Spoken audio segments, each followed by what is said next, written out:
listeners, there are four of us all wearing Spider-Man costumes, pointing at the camera in Zoom. Which of us is the real Spider-Man? We're all menaces to society, though. You too are Spider-Man in this game-focused episode where we talk about Spider-Man video games. Obviously, we're talking about the Insomniac ones, but I have some interesting little factoids to bring. I was under the impression we were talking about the Activision Spider-Man 2. So that's what I've been playing. The original goated Spider-Man 2. But yes, it's Campaign Comrades, Spider-Man Edition. Again, we are all just wearing Spider-Man masks, nothing else, just pointing at the camera. Nothing else. The Spider-Man meme is me pointing at Drake. Mm-hmm. I actually do have socks on, too. Do you not get the Drake album reference? I'm trying to bring pop culture into Campaign Comrades. I don't recognize Canadian music. It's not culturally relevant. It's like Celine who? All right, so I am ready to jump into the discussion. Yeah, we're talking about Insomniac games, but I do have some interesting little bits of Spider-Man lore. It's got an extensive video game history. Yeah, dude, I played a fucking Spider-Man Game Boy Advance game. Yeah, longer and deeper than I had any memory of. The first Spider-Man game was in 1982. Yeah, for the Atari 2600. I was just like scrolling through all this stuff, and some of them look kind of interesting. You know, some side scroller beat 'em ups. You're fighting Mysterio. You got like Hulk as a companion, and I think there was an arcade machine too sometime in Captain the 80s. America and one. It's interesting. There's like, you know, as has been kind of the trajectory of these games over time, there's been a bunch of ups and downs, some really high watermarks, and then some real kind of lows in terms of quality. And we've got, like, you know, the 8-bit era where there were some interesting games. Dr. Doom's Revenge is kind of like the pinnacle of that era.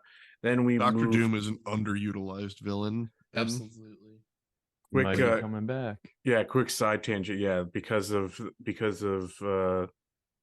Kang being an alleged sex pest. You know, we might be getting Dr. Doom. So Doom heads rise up.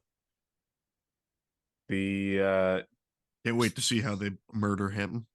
Yeah, but the next major era of Spider-Man games had a lot to do with the Game Boy. With Game Boy cartridges became the next high watermark. With I think the PS1 had a pretty good Spider-Man game as well, if I remember correctly. Yeah, I think you're right. Because I vividly remember a PS1 Spider-Man game. Was that Oxford Digital and the puzzle platformer The Amazing Spider-Man? Possibly. That was released on Amiga, Atari ST, Commodore 64, and MS-DOS. Hey, remember when consumers had console choice? Bring back 2,000 consoles that are all garbage. I say no, I don't remember. Well, the PS1 is an Activision game. Yeah, so that would be like, the turn of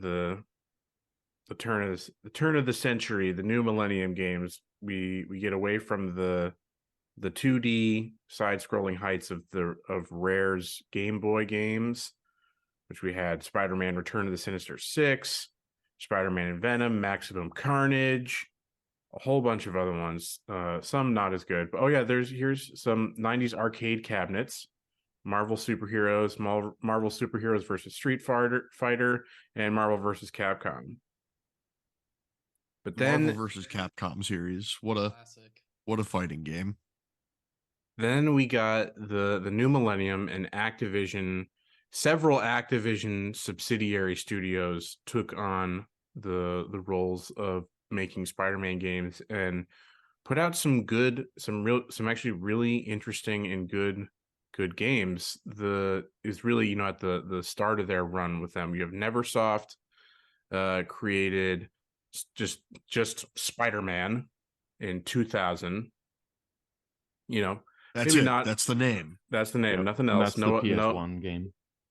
Yeah, so that one kind of sets the new stage for what a Spider-Man could be, but was fully realized in 2002's game by Treyarch, the Tony Hawk. The people who did Tony Hawk, they ported And it makes they sense ported when you those to think about it. Dreamcast. Mm-hmm. Because Dealing with like the similar Tony physics. Hawk trick and Yeah, skateboarding movement is very similar to swinging and yeah, how that can work. you can see the DNA in it, like its movement, and it did have a similar trick system that we still see the DNA of in things like in the Insomniac games. Bro, but if you're not tricking every time you're swinging, you're just not min-maxing your XP. Is all I'm saying. I'll say that these games are not shy with the XP giveaway though, so don't really need it. But this was they did the tie-in. This was a tie-in to the first Spider-Man film, this 2002 one, and then they did the one that we were alluding to, the tie-in to Spider-Man 2, the best superhero movie of all time. Sam Raimi, the GOAT. However, it was this kind of rapid release schedule and the need to tie into these properties and to make sure that they're coming out on a timely basis. If you're going to do a tie-in, it's got to come out at the same time as the movie. It can't be coming out a year later. That's just not going to work. So Ubisoft. That just Avatar. That just led to a significant dip in quality to the Activision titles, where you're getting like a new shittier Spider-Man game every year. And does that ring a bell for any other Activision franchises? Yeah, weird how that works for them. They were also that was the peak of different consoles had games of the same name, but they were different. So I love that. I love that trend. Yeah. Like obviously the Game Boy Advance and whatnot editions were going to be different because that's a whole like those are demakes. Those by definition that's lowering to a demakes. previous generation of console quality. But like yeah, it was awesome when the GameCube, the PS2, and the Xbox had different versions of the same game. Well, and Activision was also, they must have had just like a Marvel like all of their a license for all they of had their it. properties. They had a deal. They had like Marvel, and because they were doing Marvel is that's how they operate. Just licensing all these games out, and Activision held that till like 2014. It is interesting because they didn't do that with their movies, and like the movies and video games are coming up around the same time, and Spider-Man getting divvied up, and that is how they did it with they just sold the rights to Sony. They sold Spider-Man exclusive rights to Sony. Sony Studios for movies. But that's Sony what I'm still saying technically owns Spider-Man. Yep, I understand that, but what I'm saying is here they're giving all of like the Marvel properties, or like large batches of the Marvel properties in gaming to Activision, whereas they were splitting up the Marvel properties as a whole in the videos, the movie studios, the production studios there. Well, because it was like at the time, Spider-Man was like the only shoe-in profitable Marvel superhero. Like that's why like the Avengers and like the MCU kind of came out of nowhere, because they're like, how is these movies so popular with these, like, if you're being generous, B tier superheroes of the Marvel catalog? We're not talking about say Spider-Man. We're not talking about the Fantastic Four, the Marvel's first family. The X-Men. We're not talking about the X-Men. All those, yes, like you're saying, got these separated into these little gardens, separate universes. Yeah. And it was like all they had to pull from is like the B tier. Yeah. Because I mean, Iron Man and Captain America weren't the properties that people hold them to now. No, with the popularity of the movies before the MCU came around. And even the first two, if I remember correctly, Iron Man movies weren't the same level of commercially successful as the later movies in the franchise. Yeah, I mean, they were like what saved superhero movies or whatever, and blah blah blah. But Spider-Man wasn't the first that was IP that was sold for movie rights or television production. Like you have the Hulk back in the day. There's Blade. Ang Lee Hulk. We're Ang Lee Hulk truthers on this pod. No, I'm talking. We stand Ang Lee Hulk. Yeah, I'm he's talking the Ferrigno. You talking about Lou? You talking about Lou? Yeah, I'm talking about Lou. Oh, you're talking about the era of the really bad Hulk. Fantastic Four movie. The Italian Hulk, yeah. Absolutely. Yeah, but what I'm saying is like, you're talking about Spider-Man video game properties going back to the 80s. It seems that they were not, divvying up the larger Marvel IP into little silos in the video game sphere as they were in the that seems the to still be the trend though. That still seems to be the trend because it's like I'm pretty sure Insomniac has like a pretty not exclusive because we also obviously we got fucking the Marvel's Avengers debacle from Square, but they're pretty much Insomniac has like Galaxy is Square. Yeah, so Guardians was actually pretty good. Though. That was good. I stand by that game. Yeah. That one's good. No, I'm not knocking that at all. But as I was reading into this, like Insomniac now has like kind of they don't have an exclusive license, but they do have kind of preeminence. Like they kind of like got they like can choose what they want. They've got like the right of first refusal type of thing. Yeah. Is basically how it works now. Well, they were given Wolverine because of that. Mm-hmm. Yeah, exactly. And it's interesting that it would be cool if we got a Deadpool movie or video game. There was a Deadpool game last generation. Was it a movie one? What was it? The Wolverine Origins era Deadpool?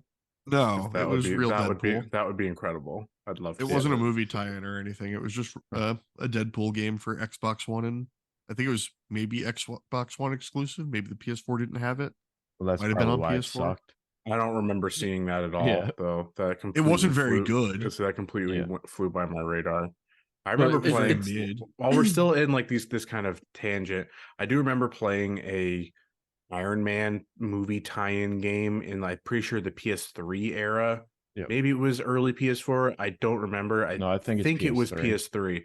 Oh my god, it was dog shit. It was such utter dog shit. I'm pretty sure it was the movie tie-in. No, it wasn't movie tie-in. I know for sure. From the like the original, like the it was dog shit. How many of you have been enlightened by the Nintendo 64 Superman? I never owned a Nintendo 64, so no. My neighbor had it. We both had 64s, but he had Superman 64. I highly doubt that's going to be a property that gets put onto the Nintendo Online back catalog. I highly doubt it. Yeah, I mean, it's regaled as one of the worst games. To repay that license for what's probably a very bad flight simulator. Yeah. I mean, a Superman game is almost impossible to pull off because of just the sheer like concept of Superman as a character. Too OP. The reason I brought us on this tangent was to talk about Marvel Ultimate Alliance, which was like their like isometric like team up multi. Oh, I think I played that game. Yeah, because I brought it to your house. I think we played multiplayer a couple times. And I remember getting stuck on a level and gave up. Yeah, because it was doo-doo. So there was one where it's like you could choose your squad of like and you could like swap out different players and okay, I did play this and I got stuck on a level and I remember flying around with Thor and just got stuck somewhere and couldn't move on. It was like weird isometric and at sometimes I think you would get like a kind of third person view for the fighting. Which is weird. All right, so back to Spider-Man Activision games. So they had like some, again, real highs, real lows, to the point where it was just all so bad that Marvel was like, yeah, you guys can't make a good game for us anymore. We're pulling your IP. Did Activision do Web of Shadows, the PS3 one? So the last one they did was the tie-in for the Amazing Spider-Man 2, but I do remember seeing Web of Shadows somewhere. And like the other thing with Activision is that deal, I don't know this for certain, but I would assume it was Activision.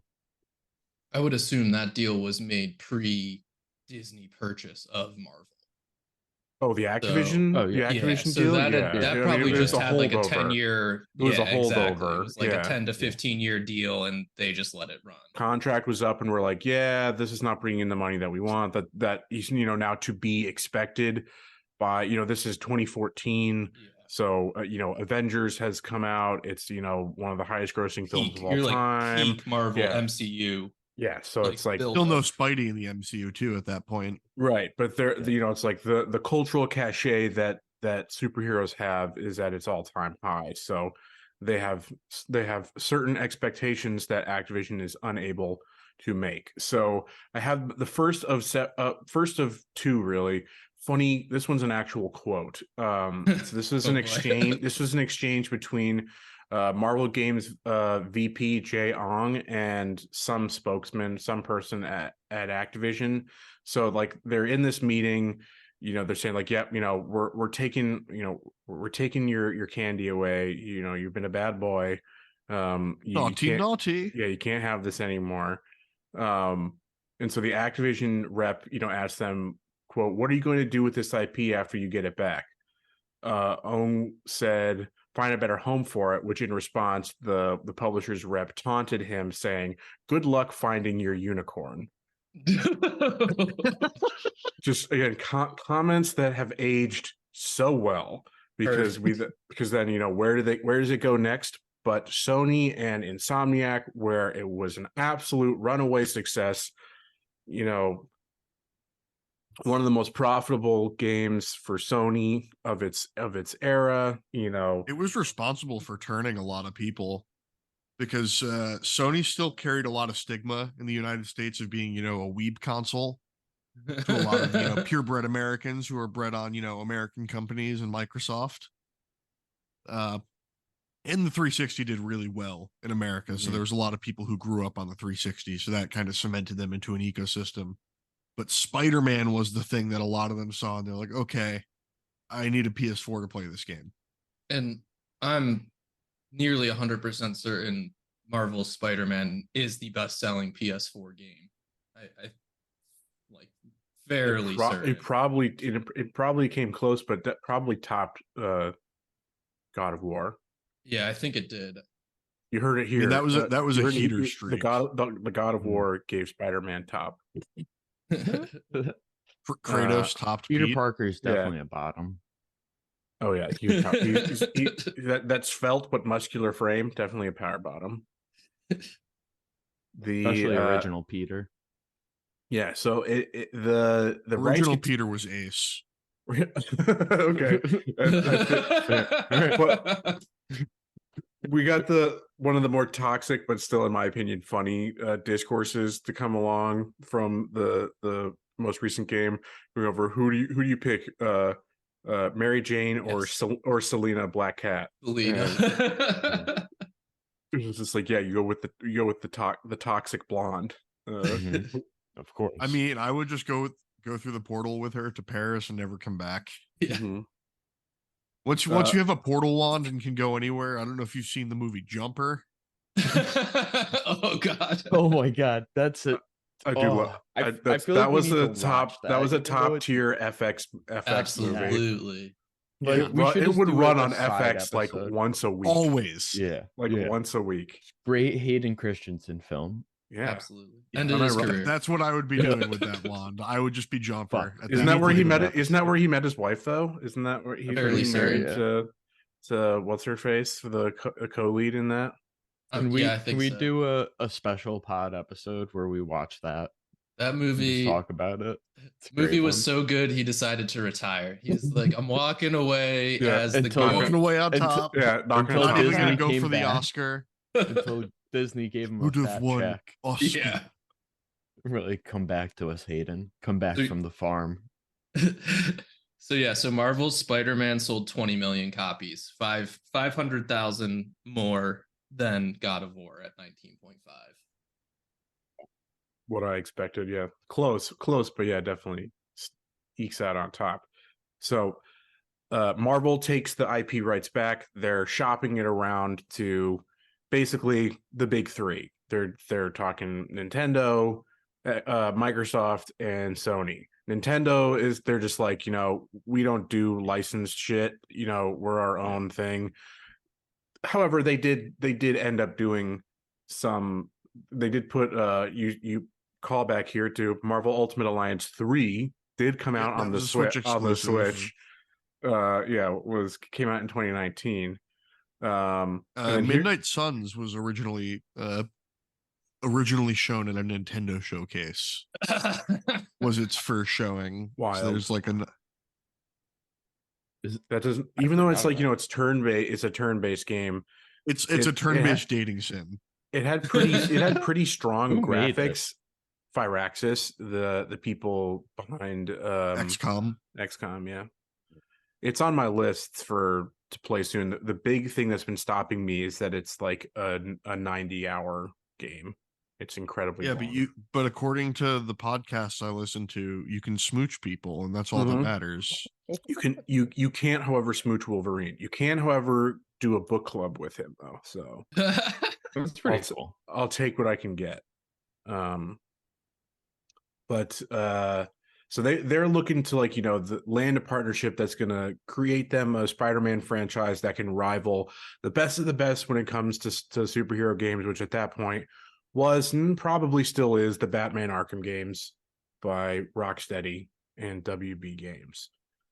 I mean, in that sense, it's the horse meme where the back end of the horse is nice, the middle of the horse is nice, and then the front of the horse is a stick figure. I'm a bit of Arkham Knight. I'm a bit of an apologist for Arkham Knight in some ways. I'm very critical in others. I totally agree with the people who say that, like, if you were to release Arkham Knight today, people would still be like, this is one of the best looking games this year. And that's like a almost 10-year-old game. It has aged visually incredibly well. I mean, it's part of the reason why it literally was a horrible, completely unplayable PC port for like the first year of launch. And should have never had a PC port to begin with. Right, absolutely. Still, the Batmobile can suck my nut. That's not. And I don't. That's not Batman. And I didn't like how you couldn't get the true ending unless you actually like 100% of the game, and there was no way I was doing all those Riddler trophies. Oh God, the Riddler trophies. Never gonna happen. Riddle me this, Batman. How many trophies does it take for you not to do it? More than 5. That was probably it. So they're shipping it around to the major 3. Nintendo's really just is never gonna happen. The reasoning behind Microsoft turning it down is the other bit that has aged in a very funny way to me. Funny one. Where they say like, we're focusing on, we're not interested in licensing games. We're trying to focus on creating our own IP, which is just like, yes, Microsoft, you keep plugging along at that. Say never say die. Our own IP. While Starfield is a buggy fucking hell that is like unplayable. The first new IP in what year was that? 2 decades. This is like 20. This is like 2015-ish. Yeah, so they've had a Halo game and Starfield since then, right? Like 2. And Halo wasn't. Halo wasn't a new IP at that point. No, none of. So I'm trying to think right here. They had Gears 5, not new IP. Does Rise Son of Rome count as a new IP? People really like that game. I own it, but I would definitely play it, but like it's definitely you have a bi-yearly launch of Forza, so like that's not new IP. Call of Duty. Maybe the Sunset Overdrive count? That was an Insomniac game that they licensed for Xbox exclusivity. Isn't that before that licensed? Yeah, I'm trying to think of where in the time that might be 2014, to be honest. Yeah, that's Yeah, so they definitely were not pumping out any new IP, and What they what do you shit the think they were bed. thinking? Because Starfield isn't even that wasn't in their lexicon. It At the wasn't time. even a They didn't glimmer in their own. eye. They didn't own Yeah, Bethesda at that it's like point. So yeah, let's just sit back for a second. What new IP were they thinking about there? let's say I Microsoft can think first of party studios were few and far between at that point. Titanfall. Yeah. that was EA, right? That's not. Yeah, Yeah, it yeah. That's is not. EA. Titanfall is Sure. Respawn and EA. Yeah. Easy. No, like legitimately, I can't think. Maybe because they had Scalebound was like the Platinum Games game they were trying to exclusive that went into development hell and disappeared, never to be seen again. All right, so I looked up Xbox first party games. Gears 5, Halo Infinite, Microsoft Flight Simulator, Forza, Microsoft Baseball. Oh, that's 2000. That's way too. Yeah, you got to cut off at 2015. We're looking at Yeah. everything after this exact point in time. Fable, I want to publicly shame them. That's 2004. Yeah. Sea of Thieves, 2018. Ooh, Okay, I there you forgot go. about that one. There you go. Yep. There's That's one. it. Sure. That's it. That's what they were banking on. All Hey man, bets Sea of in. Thieves It's is a a decent. It's done decently for them. games as a service that's still alive. No, for sure. People still play that. But that's not hitting. That's not Tomb Insomniac Raider. Spider-Man. Tomb Raider. That's another one. But that's not owned. That's not even That's new. third. Yeah. That's third party Square. too. Yeah, that's third party too. Crystal Oh yeah, Dynamics. it was Crystal Dynamics. You're Crystal right. Dynamics, which is was never owned by Microsoft. So yeah, no, that's all bluster. Again, other things. We don't want your Spider-Man. We're doing our own thing. This is like, and then like going back to their big like notepad and just like drawing squiggles. No, they're just drawing Spotterman. They're like, we're going to create our own new IP. IP. Yeah, the new only IP. idea they could come up with, Spotterman. New IP just dropped. You know the squished meme head guy. Yes, Yeah. Spotterman. So that basically just left them with Sony and a partnership that has worked out quite well, and with Sony already owning the film rights was like, oh sure, I guess. But who had a prominent role in getting this to Insomniac, because the talk happened with Sony, with SIE, not with Insomniac at first, but was the recently departed Connie Booth, the PlayStation exec who just got basically albatrossed for the games as a service debacle. That was basically fucking Jim Ryan has just so cleverly sidestepped with oh yeah, I'm retiring, you can't fire me, I'm retiring. I haven't just completely fucked every first party Sony studio and pissed off every major studio head by requiring them to slog through a games as a service project that they have no passion about. I'm just gonna leave. I'm gonna walk away. You guys get to deal with that. And so yeah, Connie Booth basically got scapegoated for all that. But yeah, she was the one responsible for getting Insomniac's studios head Ted Price on board. Was originally Insomniac was originally not super excited, or at least the head honchos weren't. Like they were. Insomniac was also going through a little bit of like a lull at that point in time. Like the PS3 era wasn't really much. A bit of an identity crisis. Yeah. Was Sunset Overdrive their last game at that point? Their most recent game, which was well enough received. Just didn't get really played by a lot of people. No. But however, what really kind of sold it was the rank and file. The rank and file at Insomniac were like really pumped and really invested in doing this. They saw technological connections between mechanics that they had used in games like Sunset Overdrive that had a pretty dynamic traversal system already there. Yeah, there was like wall running and like rail grinding, but rail grinding is also a Ratchet and Clank thing. So they've got So they had And there's also they had the hook underlying shot tech. in or the swing Ratchet- shot in and Ratchet Ratchet and and Clank, which Yeah, you so know, they prototyping had they had underlying tech that could really kind of see this through. So that's all I've got for a setup here. We're now firmly in Insomniac's wheelhouse now. We've now, with the release of Spider-Man 2, have 3 Spider-Man games. The I original would call it 2.5. I'm a little bit more favorable. Yes, Spider-Man Miles Morales was like a It's a lower 1.5 release. lower budget, let's say lower budget, lower priced, smaller scope game. Yes, but I still thought it was enough of a fully fledged experience that Oh, I didn't say I it was a agree. bad game. I was just saying that it falls into the, what was it, Uncharted Legacy of Thieves? Or yeah, that's what people Lost Legacy. That's what that one. But that's what people like to kind of think of it as. But I don't know. I felt that it was more fleshed out than I agree. than Lost Legacy was, And- which I still enjoyed. But And it's like a almost 20-hour game. Yeah. it's like it's barely shorter than Spider-Man Yeah, 2. Exactly. Yeah. That's my The point. biggest Like, crime it can be that can be leveled at it is that it in retrospect makes Spider-Man 2 look like less of an improvement.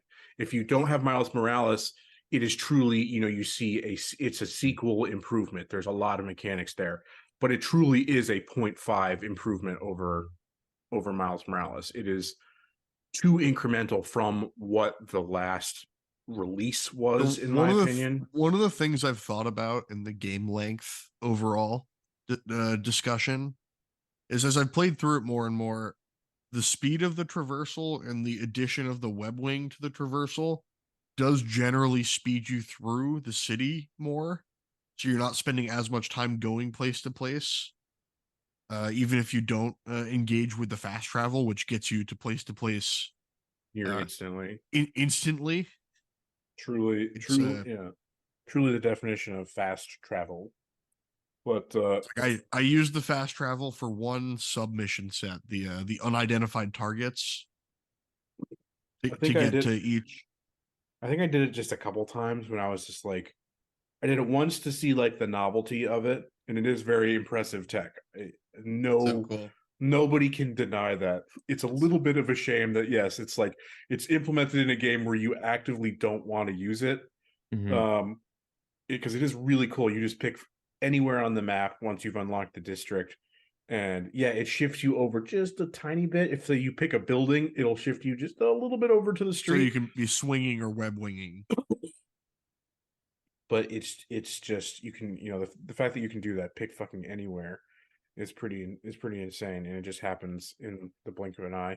But we're getting a little bit ahead because I want to talk a little bit about the first couple games, just in general, about our opinions. We don't need to get too in depth with those because that's not what's on everybody's mind. But I know, so we can also say though, before we do that, Mike, obviously as a non-PlayStation owner, hasn't played the new one yet. He's got to wait for the eventual PC port, but you have played the remastered 2018 Spider-Man and Miles Morales. The original 2018 as well. You played that on Andrew's PS4, right? Is that what you did? Yeah. Yeah. But I played it all the way through. Basically, but you've played both PC ports of the first two. So has Marvel's Spider-Man 2 been emulated yet? Is that possible before they do the? I'm not. We're not advocating for that. Techie enough. No advocation for it. I'm pretty sure PS5 cracking and emulation is fairly difficult. I wouldn't. Sony emulation in general is harder than basically anything. Yeah, we're still kind of stuck at the PS, like trying to emulate the PS3 era. Well, okay. I find trying to say emulate we PS2 in the royal we. hard. I'm not someone who's trying to build emulation. I find it hard to do. I find it hard to emulate PS2 games. It's not easy to do.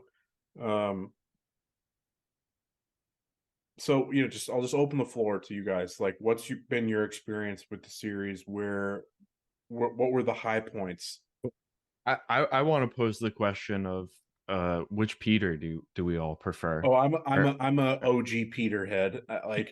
This is not your Peter. He's not my Peter. I said that I think to Matt like when I was playing when I was like streaming my playthrough of Spider-Man 2. It's just like, particularly with some of the weird, like, and I was playing the new game on Fidelity, and there were still some weird facial textures that just made new Peter look really bad.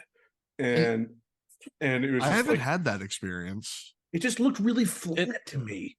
But he has no texture. He doesn't look old enough either. Like he looks the same age as Miles practically in Spider-Man 2. He's got a baby face, but he looks much better than original Peter. Original Peter doesn't look like I'm a new model. Peter head. Yeah, me too. I'm firmly in the camp that new Peter looks like a functional weird person. Old Peter looks like a nerd. Yeah, old Peter looked like a fucking nerd. For me, it's like an alien. The like they didn't even use a human model. It doesn't hit for me the emotion of the scene at the end of the first Spider-Man, at the end of the Doc Ock fight, where he's got mask off and he's just imploring to Otto, he's like, "You were my hero, you were my idol, I wanted to be everything that you were," and just the emotion, seeing those scenes side by side, just didn't hit for me the same way as it did in the original performance. I found the face to be more believable. It looked more like, I don't know, for some reason it just looked more like a Peter Parker in my mind, whereas it looks too much like a fucking Tom Holland knockoff.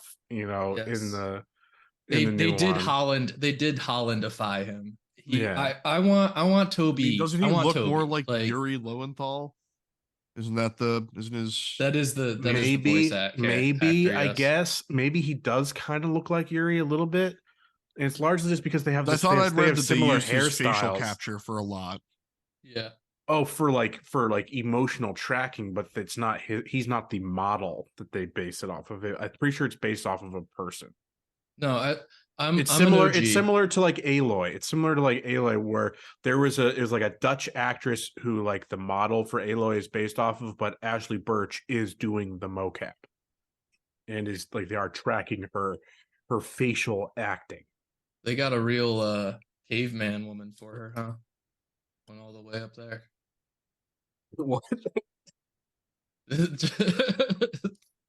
No, everyone got mad about her being not hot enough. Aloy, yeah. Yeah. No. She had peach fuzz on her face. Yeah. Yeah, that's right, dude. That so many people were telling on themselves with that. Right. Yeah. Speak to a real woman challenge level if possible. All right. Yeah, but that's a tangent we do not need to go down. No, I'm an OG Peterhead. I will say that he looks like he needs to be a little red pilled looking, and I think OG Peter has that. Like if he wasn't Spider-Man, he'd probably be an incel. Like that's what I like about OG Peter. My biggest thing is that he's got his mask on most of the time. Yeah. I don't know. It was just like, it was weird. It was just weird. If I had only ever played, like the remaster. See, that's where I think it's just like nostalgia. It wouldn't have bothered me. No, yeah, it was like a clash. It was a clash. I'm less bothered by it now than I was when I played Miles. Seeing him in Miles, that was like my first experience. Seeing a Peter who is not, to me, not your Peter. Hashtag not my Peter. Not my Peter. What have they done to my boy? That's not my boy. That's definitely going to be the episode title. So I'm definitely an OG Peterhead. I mean, sure. we are clear split 2-2 in the Peter vote. So it's up to our Malaysian fans to vote the best Peter. Send your votes to the campaign Comrades social. Yeah. Am I the only one that's off played in the comments? That's played the original and the remaster? Probably. I've played them too. Okay. Oh. That would have been my guess out of any of us, but yeah. No, I didn't play. Because you are a video game replayer. I am not, and I don't think Andrew is either. Because I wanted to see the difference on the PS5 compared to the PS4 Slim that I played the first one on. I played it on Andrew's chugging PS4. So what is everybody's feelings though about the original game, about and the advances that were made in Miles Morales and the focus on Miles as the singular Spider-Man there. The first game was part of the bundle for why I bought my PS4. It was a Black Friday deal. It was $175 for PS4 Slim, Spider-Man, Horizon, and God of War. Damn. You got all three. You got all three of those. Damn, as a triple bundle. Those are some fucking bangers. Those are some fucking bangers right there. Yeah. That was the Black Friday deal that I was like, I can't.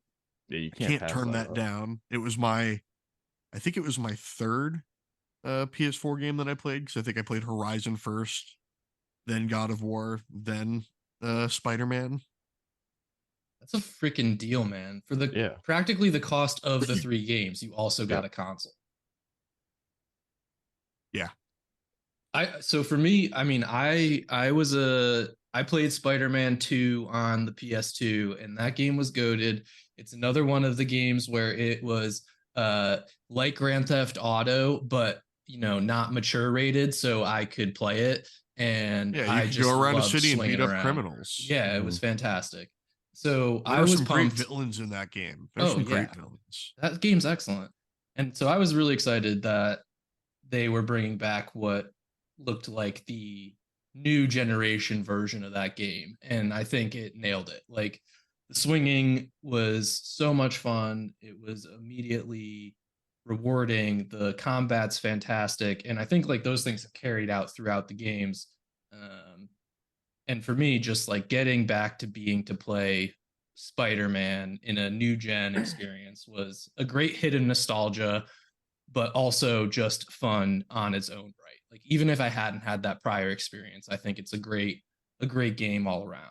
And one of the big reasons I liked this game, I think, on top of like it being a quality game, a fun experience, all the things we've discussed, but it wasn't a movie tie-in. Yes. It was its own story. I think it was its own story. It wasn't released. That's one of the things I kind of respect about the Insomniac verse the most. Yep. Is that they take some really good existing IP and ideas, but they don't just play by numbers with it. They do a lot of interesting things with characters, and they play like with having Mr. Invisible, or no, not Mr. Invisible, Mr. Negative, right? That's his name. Yeah. Negative. Negative. Like that's not something we've seen in like the movie verse of Spider-Man. Like, that was an interesting character. So I think that was very helpful in both its development and reception by fans, was that it wasn't a movie tie-in. They did not hold it back with the number of villains. You got classic the classic cadre of villains. Like, you got the Sinister Six basically in that game. That was pretty cool. My biggest issue Gobby, with though. the game. No what? No Goblin, no Gobby. No Goblin. Yeah, not yet. Yeah. I know. My biggest issue with the game, though, is the MJ missions. Oh my in God. all of the games. One, why are we playing as a woman? Like, what is this? I didn't pay. It says Spider-Man in the fucking title. Yeah. Yeah, but would you buy a Spider-Gwen game? Maybe. Depends on the outfit they give her. Is she trans? Yeah. What agenda are they pushing?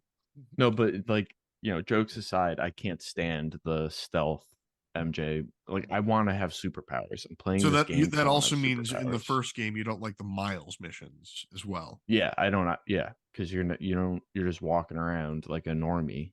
I'm a normie in real life. Like, I can get that experience by walking out my door. Yeah, like, I want to swing around, but like they're small enough that it's whatever. Like, you can obviously get past them. I didn't hate them enough that they took away from my experience. No, they didn't at all. There weren't enough of them that I was like, ooh, this is starting to get tiring. Like, there was just enough that it started to be like, I'm glad and they that were spaced out. Yeah, I'm glad that we're finishing this.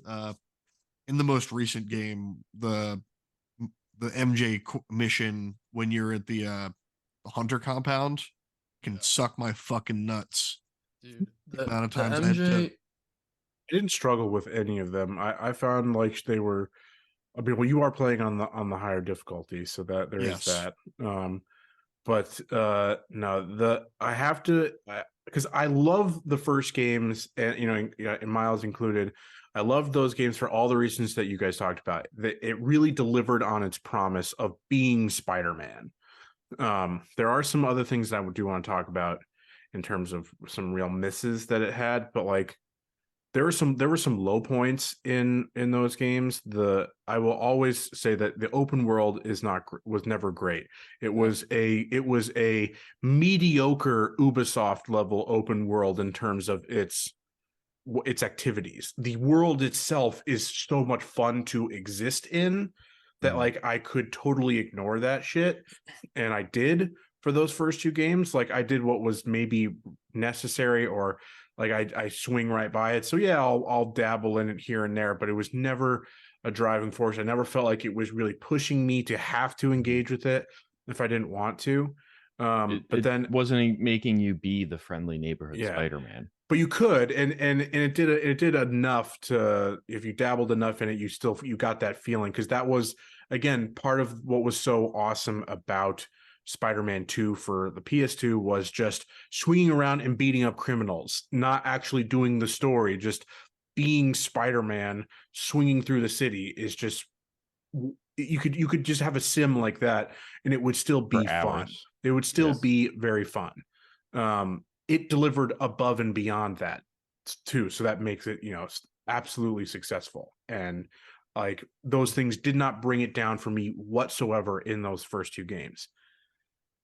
However, Spider-Man 2, their decisions to double down on all those bad things about the games really soured the experience for me. I still enjoyed the game as a whole, and I will say I think it was still a good game. I had maybe some story gripes here and there, but the MJ missions are bad just in the opposite direction.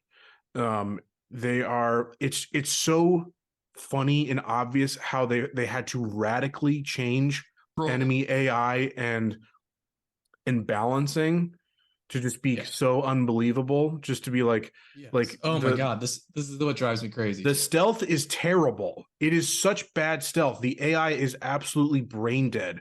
It's not. It is in the remastered as well. I was just playing an MJ mission where I was standing next to the guy. Yeah, it's not very, very smart. When you're playing as a Spider-Man either and doing stealth. I think they dumbed down the stealth in Spider-Man 2 as well. But like, it's just like, it's like you're playing two different games when you switch from a Spider-Man to MJ. Like there is such tonal whiplash in terms of mechanics and what you're doing. It's just like they just went in this completely opposite direction that just like, it was clear that like there's just like, we have no idea what we're doing, and we feel obligated to put this in, so we've got to just completely upend everything, every standard we have set for the gameplay up until this point, just to make this fit. So I got to give them props for being ballsy enough to be like, everybody hated the MJ missions, let's give them some more. Let's give them some more. Give them some more, and we'll make MJ, who's a reporter, somehow incredibly good in combat and have a gun that knocks out people that take like 10 hits. Did you miss Spider-Man. the one line where she said she trained with Silver Sable? Yeah, trained with Silver Sable, and what's the made up Eastern European state that they're from, that Silver Sable is from? It's not Sokovia, but it's Simcaria. No, it's not Simcaria. That's what it is. Yeah. I missed that, I guess. See, like for me, she says it in the first time I don't care about like she's a Mary Sue type of argument, whatever. It's just, to me, it's that strain of continuity of just like how you're fighting what are supposed to be the same type of villains, yet all the ones that MJ has to fight have to be so dumbed down in order to make the combat believable, that it's just like, if she were fighting the same ones that are ganging up on Miles and Peter, she'd be dead in 2 seconds. It's just like that they had to so drastically alter the AI and the combat encounters to shoehorn this in. It was just really fucking really bad. I really did not like it at all. I will say that I don't know if it changes with difficulty, but in my one MJ level I've played, if I got seen, I died immediately. I mean, you still like do you just get one shotted? Like in this you get two. In the regular thing it's 2 shots. No, you get 1 shot if you get seen.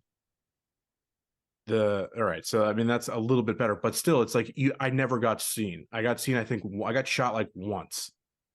And the rest it was so dumb. And it's honestly at its worst when you in most drastic when you get to the final mission where you're swapping between Peter, Miles, and MJ. The MJ portion of the final bit, which I guess you guys haven't gotten to yet, where she's fighting the next tier up of your available enemies that are quite difficult. When it was a nice bump in difficulty, kept the scaling going well for your Spider-Men, because they're pretty much unstoppable killing machines at that point. Like it was a nice added boost to difficulty there. When things were starting to get a little monotonous, it was, I think, again, a very well done bit of scaling. But then when you have to fight them with MJ, it's just, again, you just pop, dead. It's just like it's so dumb. And I mean, I don't want to just harp on the MJ missions though. Again, the other things that they've doubled down on are the open world is still really not good. My last thing about the MJ missions is, like, even in the first game, Miles makes sense that you're doing like a stealth mission for him because they're building up to the Miles Morales, Spider-Man 2, whatever. But it's so like you said, like this whiplash of like just pulling you out of the immersion of being Spider-Man, of being a superhero, to just be the shoehorn character. There's no reason. You can't call MJ a shoehorn character. I was about to. Well, I mean, I meant like as a playable missions. Character. Yes, as a playable character. Playable. Mary Jane Watson is a shoehorned character in the Spider-Man universe. No, is integral to the story. I'm saying. I will Mike give is them a Gwen Stacy head. Yeah, I will give them a bit of leeway here, because it's the feeling that MJ is a critical character to kind of like sideline in a way her as purely just story fodder is a little bit you feel like you can't do that. You got to give her some. They wanted you to see her on the ground reporting things. You want to give her some sense of agency and impact to the progression of the story versus just what you're witnessing her do in cutscenes. But I will totally agree with you, Mike, where it's like, I'm here to play the superhero fantasy. To go and there's ways to incorporate MJ powerlessness mission is just like not fun. Because there were some missions I remember in the first one where you're like MJ is doing her MJ thing and you're up like in the rafters, trying to divert enemies or like take them out to clear the path for her and shit like that. Like, I'd much rather do that because I'm still Spider-Man. MJ is like gathering the evidence. She's part of the story. She's not just a cutscene character. You're witnessing it and helping her along the way, but you're still Spider-Man. That just always bothered me. Like, I want to play as Spider-Man. Like, I want to be the unstoppable killing machine. Because let's not lie. Send that to his employers. But let's also just say, Spider-Man clip it. In these games, the Spider-Men have an insane body count. The people are like, oh yeah, Spider-Man doesn't kill. He doesn't kill. He webs up all those enemies. Like, people like slowing down like the finisher animations where he just takes a fucking shin to the back of some thug's neck, and it's just like that dude's totally alive and doing fine.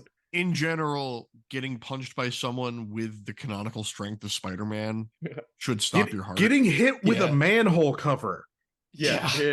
Dude just webs up and hit the person with manhole the canonical cover strength of Spider-Man. Or in those finisher moves when you're getting your neck snapped by the kick, then you're hitting the ground face down, and smashing your face. See, that's with the force of Spider-Man. At the very least, he's giving these people CTE. Like they've all had their lives shortened significantly. That's the funny part in the second game, or in the sequel, Spider-Man 2, when you get the symbiote suit and you start to become more brutal. Like he does become more brutal and do more heinous acts on people per se, but I'm doing the same thing when it's not him doing it in cutscenes. I'm also brutally slaughtering everybody and running through civilians. And there's a lot of criminals in this Insomniac New York City that they're cycling through. It's so funny the number of illicit arms deals going on in Lower Manhattan. Yeah. Very funny. Meanwhile, the only deals happening are like homeless guys exchanging shit on the sidewalks because, Eric Adams. The truly illicit shit's happening in the office building. Yeah, exactly. The one improvement that I really found at its strength in Spider-Man 2 was its politics, because we can't talk about the first Spider-Man game without talking about the really, really uncomfortable relationship Spider-Man has with the police. Yes. The whole Spider Cop. Yeah, the whole Spider Cop thing just like was incredibly tone deaf even at the time, and it's just like even worse as it ages. But like, let's not forget that like the Ubisoft open world mechanic of unlocking your map via a tower was you reinstating a police and private corporation partnership surveillance state. It's Eric Adams' dream. Yeah. He was I enjoyed that they didn't make you unlock the map like that in the sequel. That the map was already unlocked and that you just had to swing around. But did anyone notice you have zero interaction with the police in Spider-Man 2? Yes, I had noticed that. That's cool. You have interactions with EMS and fire, but that's it. You have zero interaction with the police. It is quite funny. And speaking of the surveillance, I mean, technically you talk to Yuri, but Yuri also does a full like the police are vigilante young 180. Yeah, she's a mask on vigilante now. Speaking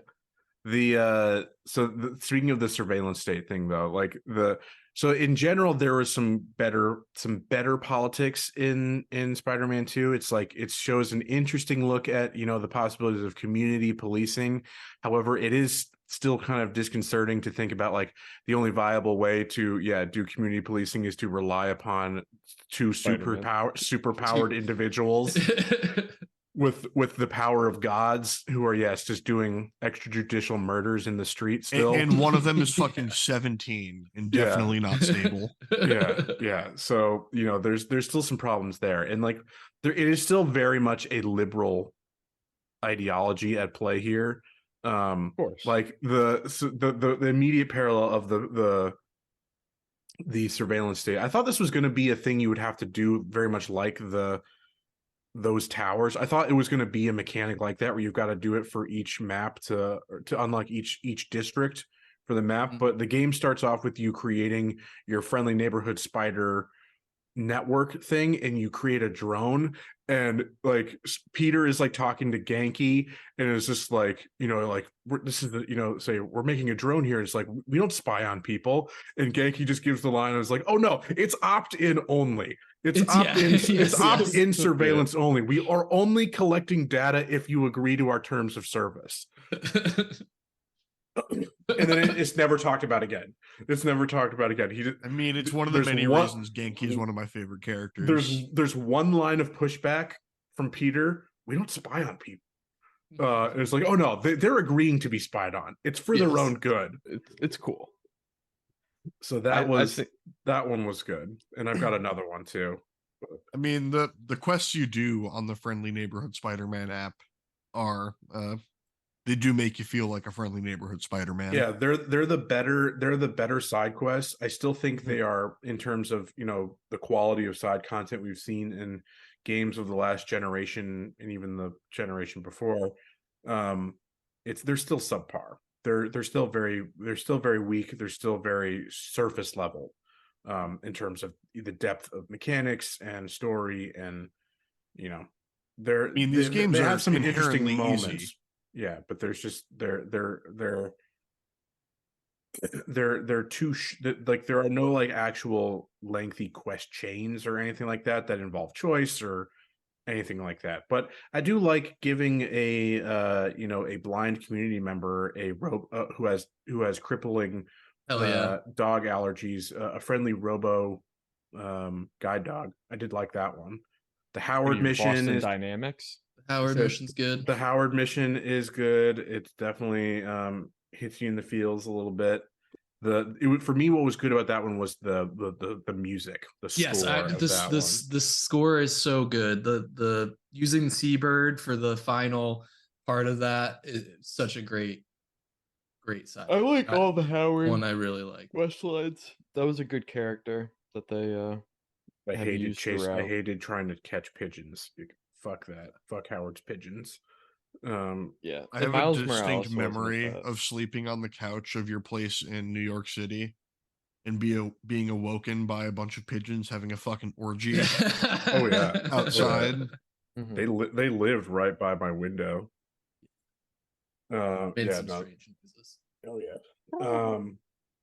But so what was the other parallel? So like another funny example of like the liberal politics at work was like the few lines about like the EMF Foundation, about nonprofit doing good work. Yeah, and it's, I mean, one, it's really funny because it's just like a, you know, it is a, this was not intentional, but like what that foundation is doing was so obviously just like some, you know, fail sons make work job. Yes. It's like, we're gonna heal the, like, it was this is another bit of the story that this is a stronger bit of the story that I thought did not work. It's like, Pete, we're gonna heal the world by doing what? Yeah. Like what did the foundation so what did the foundation do? You did bee research and you had a miniature hadron collider. You had a particle accelerator in the building. Well, like they also had the plant genetics.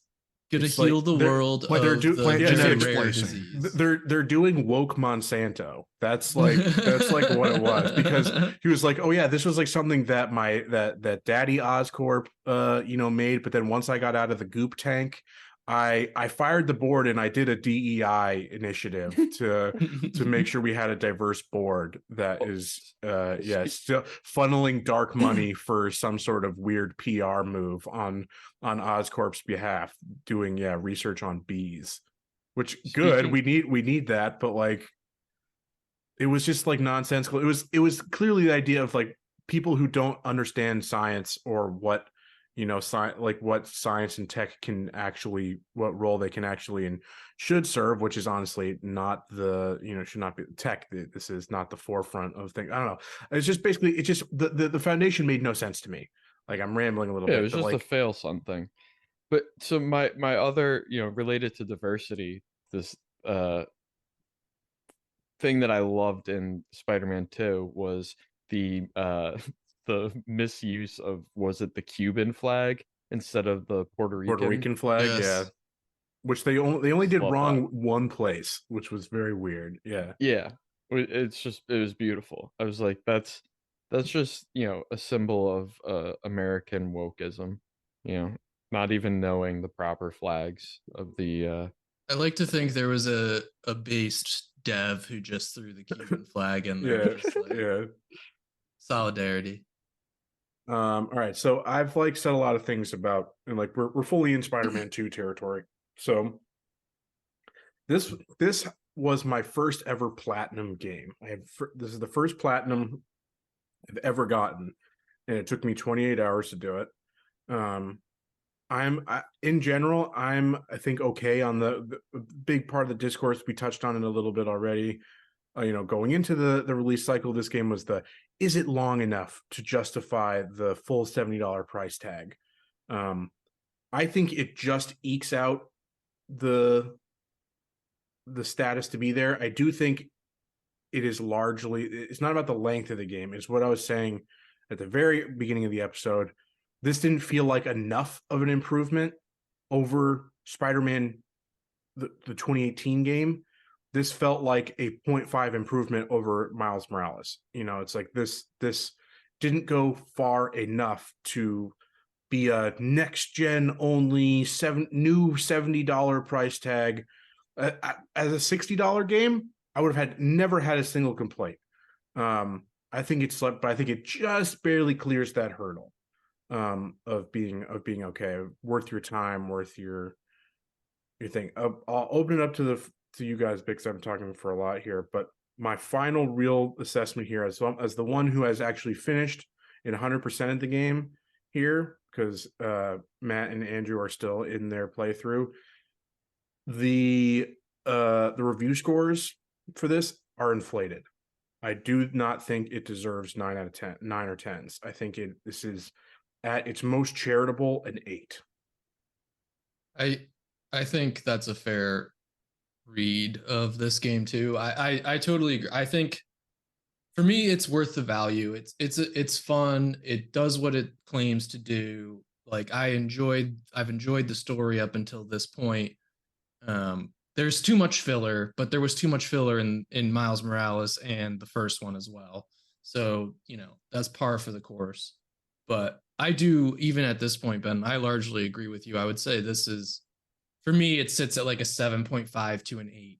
And it just isn't the 9 and 10 that a lot of review scores were coming out on. And I know maybe the meta like average score is about 8.5 at this point. I don't know. I haven't looked, but I do think it's an 8 at its highest. I will say I've seen some criticism of Kraven, and I personally really enjoyed him as a character so far. I think he's got some great fucking one-liners. His anime critic 90. His anime, yeah, I just looked it up. Yeah, it's 90. That's too high. The 9.1 user score. I think Kraven's model is the best. The best looking one. His facial mesh is the best and has the best detail. I think Kraven was good, and I think his motivation was a strong one and an interesting one. They just didn't give it enough room to breathe. They didn't develop it enough. It was at a level that if you weren't really paying attention to this one bit where you're investigating an office space where you find out that he's on like late stage chemo. Yeah. It's like you could have totally missed it. You could have completely and totally missed what his motivation was. And you know why he's taking on this hunt to find an equal. It was, you know, I think again very, very strong the idea behind it. I just think it could have been executed just a little bit better. I do think it was good though. I don't disagree. I do still think it was good. I liked Kraven. Well, I tend to fall on the positive side.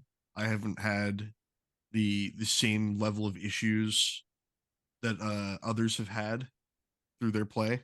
Oh, I had some technical things which I'll get to after you go. I want to mention those because I've only had 2 visual bugs, and they were negligible to the play. But like I don't mind the open world stuff in this game because I find most of it enjoyable to do. Like it's it follows the Ubisoft model, but the stuff you're doing at each one I didn't find tedious or difficult would be the real thing. Like it was easy. Oh, none of them were difficult. None of them were difficult with the except of some of those Mysteriums that we were talking about before we started recording. Some of those are tedious in their difficulty, and it's just the timing of them. And I think it was largely about when you approach them. There is what makes them difficult, depending on where you're like leveled.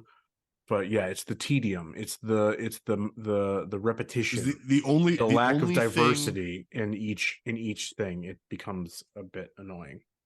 The only thing that had enough to be repetitive was the spider bots. And that was just because at a certain point to find all the spider bots, you're just finding the tallest building and then just doing a glide over of this section of the city, trying to find. To me, that was the least offensive one, because it was just like I would just find them as I was going. I only ever had to, like, when I was like going for the platinum, search for like 4 of them. Like I just found them all just as I was going. It was never it was oh, I see the thing, I grab it and I keep going. Once I found the first spider bot, I went and found every spider bot. After You that, you and I play video games so differently. You're an absolute sicko, Matt. You're an absolute sicko. Like, that's how I handle everything in the open world. Once something in the open world unlocks, I go and do all of them. That is how I did the rest of it. The spider bots, that is not how I did it. I just found those. That one worked the cleanest in terms of just your progression through the game. It would just be like, I'm swinging through, I find them, I'm finding a bunch, I'm not going out of my way. I come across them in my natural progression of playing through. Whereas the further I got into the game, I did do that. It was just a new type of open world activity opened up. Let's just bang them all out before we go to the next story. Get them, and it was largely because it was just like, these are boring. I don't find these particularly interesting. I don't want to spend that much time on them. So let's just, get it all out of the way, and I can continue on with what I actually find enjoyable. You guys do it the opposite of me. That's where the repetitiveness really gets to me, is when I do it that way. I generally will do like 1 or 2. I enjoy doing them the first 2 to 3 times. It's once the ones are beyond that I really start to just be like, this is enough of this type of activity. You see, my perspective is that once I start doing them, I'm just in the zone, and I'm just going to be the most efficient at finishing them at this point. Yeah, because I'll have all the mechanics in my head already. So just go take care of them while the mechanics are fresh and everything is solid. Like the unidentified targets mission in particular, like just. Well, I did that. That's the one where you're chasing the drones. Yeah, I did all those back to back. That was like one of the first level of activities where I just did them all at once. And I actually thought the payoff for that mission was fairly decent with Chameleon's apartment. I would agree with that. That was a good one. That one had a little bit more. That was a little bit more intriguing. Had a more significant payoff. Like the Sandman one did not have the payoff I was expecting at all. No, that one really disappointed with how it wrapped up. I thought there was with how fucking awesome Sandman was at the beginning.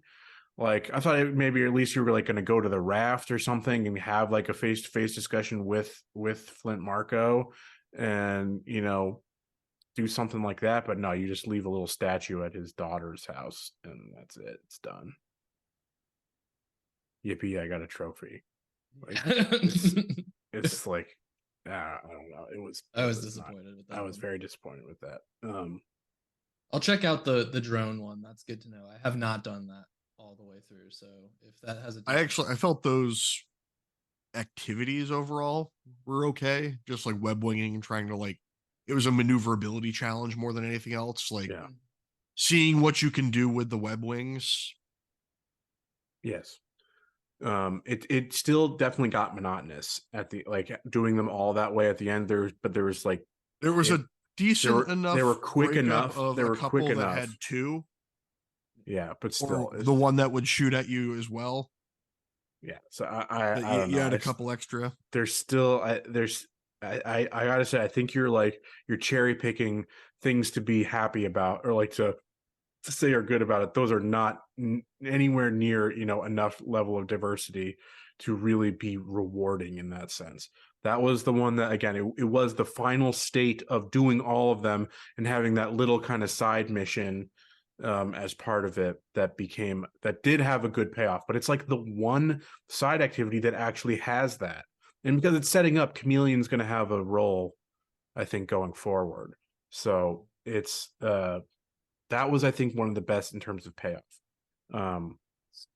So I know we're button up. This is pretty long at this point, but the one thing I did want to bring up, there's 2 things where I really do want to give this game and these games their flowers, and it's the consistency of how well I think they stick to the source material in telling Spider-Man stories. Like it hits the themes, it tells the story well. Like you feel a lot of the stresses and reliefs of Spider-Man across all three. I think. But they do it in a way that doesn't necessarily stick to the pure formula of stuff. Absolutely. Like the Harry Osborn, I don't know if this counts as Mike care about spoilers, or does he know already? I don't know. Harry Osborn, I don't care about spoilers. The Harry Osborn with the Venom symbiote thing is very much Ultimate Universe Spider-Man, compared to Eddie Brock, which is the 616 the base Prime universe. Prime. Yeah, Venom base universe Venom. I thought it was cool when he showed up and he was wearing the Agent Venom suit, even though that would canonically be Flash Thompson. That's his Venom suit. Yeah. And then the other spot is just want to shout out my favorite character across all these games, and that's J. Jonah Jameson. Oh my God, it's so good, and I loved it because I think it was not until Miles Morales where he becomes a Alex Jones podcaster. Yes. Instead, where he's transitioned to new media and it's putting him in a podcast form was a the Friendly Neighborhood idea. Spider-Man mission, where you go meet the photographer lady, and then you have the reminiscent of delivering your first cover photo to J. Jonah. Those were and good. him berating you over the phone, teaching you how to be a New Yorker. Yeah, how to be a real New Yorker. That one was good. I tell did him like to that. Get out of the way. Yeah, no, that was good. That was very I'm good. walking here. Hey, it's like you see someone getting mugged. People get mugged every day. You keep going. All right, but okay, I do want to talk about the technical state of things though, because this was wild to me. One of the only experiences I have in recent memory where this has essentially been confirmed that the day one patch made the game worse. Every reviewer who played the game during review period was like, I had no problems, no issues, none of this. We have now like the infamous clip of Spider Cube. Bring Spider Cube back. They nerfed Spider Cube. I saw a tweet about that, and it was like, Spider Cube is hilarious, but there's just about a couple hundred devs who are all just like, God damn it, it's the cube. or QA testers being like, I told you. I fucking told you. But there's some things that like were annoying. Yeah, I had some visual things that like are not a big deal. This lends credence to my wait a week before playing things method. Mike, I think you were on stream with me when you saw a couple of the funny ones. Like, so there was like, this was a common glitch that I had. Two examples. So the first one was like doing one of the photo opportunities. And so it was people playing basketball in a basketball court. Every character model invisible. You were just seeing a basketball bounce. And so in the picture, it is still in the picture too. The picture I took and sent to the newspaper guy is just a floating basketball. There was also canonically that's just ghost basketball court. Yeah. That's still newspaper worthy. Yeah, when the first time I went to the EMF Foundation, went to the koi pond, was having fun with the fish, and then I turn around, there's just a floating cup of coffee. Yeah. I also saw that people were like going to crimes or like fire locations, and they would get there and it would just be gone. It would just despawn. I didn't have that. I didn't have those. A common one I had was car chases where the car would take off and run through a building.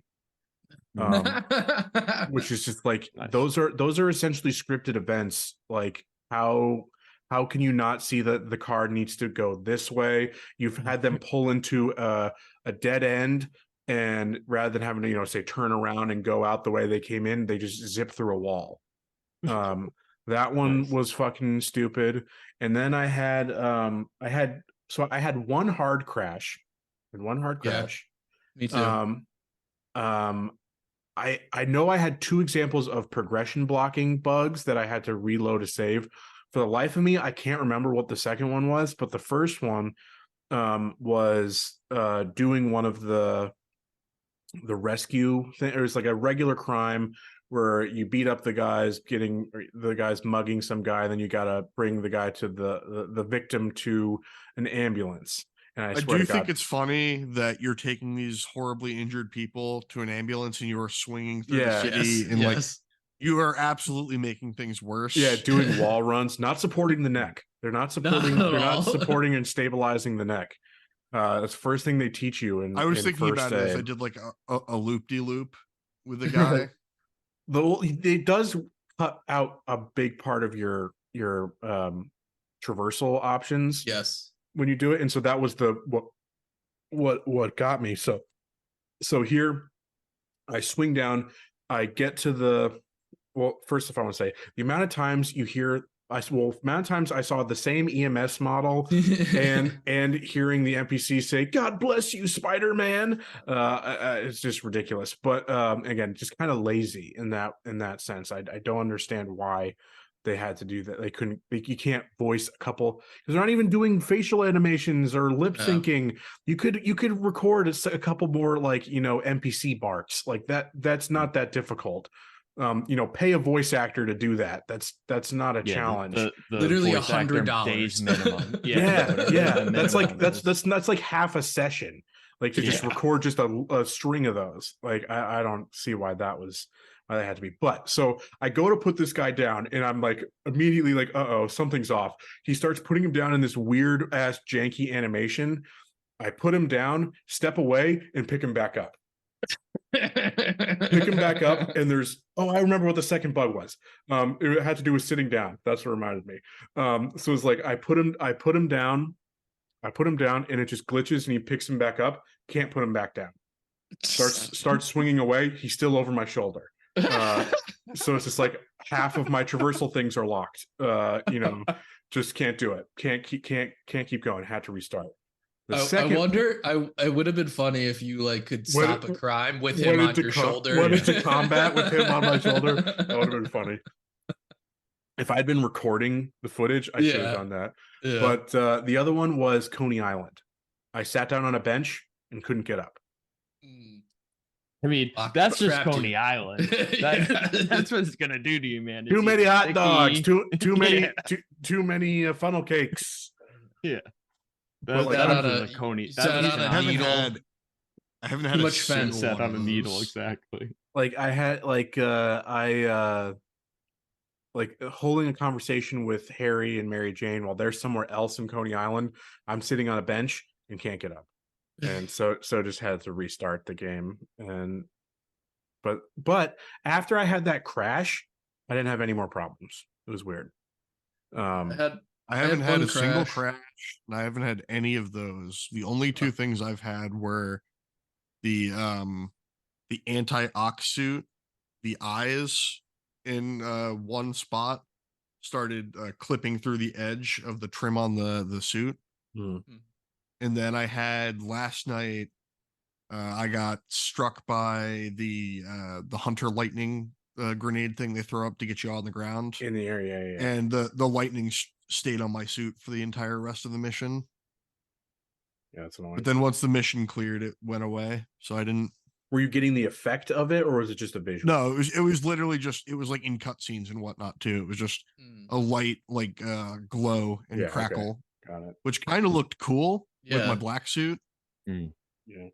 I had one hard crash. I had one progression lock that I had to restart, and then when I was streaming previously, I'm pretty sure I went through an entire mission where Miles' suit was just like one tan color, and it just lost the color for some reason. The texture. They were doing whiteface on him. Yeah, pretty much. He was just essentially, yeah, he was just it was like a skin colored suit. It was weird. Gross. We love the universal hatred for the final Miles Morales suit. Oh my god! Apparently Adidas is selling it. Is selling it. They're actually selling. Of course, no. It was I told you it was a product placement. It was a deal that they did. Sneakers, a hoodie, the track leggings, and No face mask. Horrible. I didn't realize it was that direct of a Real Men by marketing MSG branded New Balance sneakers. The suits in this game were bad. There were almost the only good ones were ones that are from earlier games. Yep, agreed. What was the I saw you could change color palette. Yeah, you can. Is that preset stuff, or you don't get any to color? Each one has 4 alternate colors. Yeah. That's kind of but it makes for some interesting ones. But no, all of the new ones bad, with the exception of the Venom suits for Peter. Those were good. I saw another the classic black suit alt color where you have the red and blue coloration on it, like the shadow, the original lighting. Venom shadows. Yeah, I rocked that one for a good while, but no, they're all bad. I actually don't think that all of the new suits are bad. I think some of them are pretty decent. We talked about it. The Mysterio suit for Miles with a different color palette is pretty cool. No, I think most of them are bad. Because I could find a color Spider-Man Noir, however, was beautiful. Because anything that had a color palette swap, I could always find a color palette in there that I enjoyed enough that I would wear it whenever I would unlock a new suit. Once I got the Mysterio suit, that's been my default suit and will be my end game suit. It was also incredibly frustrating that it just totally put me off of changing suits for a while. Because it's really only with Peter, because it would be symbiote stuff, but it's you're wearing a suit and then it would change it in a cutscene. It would change it in a cutscene. It would go back to the standard. That was very frustrating specifically around when he was getting the black suit. It forces you into the red suit again, and then it forces you into the black suit for missions after that. So I saw that after you get the white version of the symbiote suit, which I don't think they've gotten to yet. Yeah, they haven't gotten to that yet. Spoilers. I know all of the end game, so there's nothing that can be. So I don't care about suits. I did like that one. I did that's what I ended the game. I mean, Anti-Venom is a cool character in general. So what the glitch is, if you go back to the Venom black suit, in the post, once you've beaten the end game or whatever, the black suit will still admit white anti-Venom symbiote attacks and shit. So there's a story reason for that. So yeah, I get it why they do.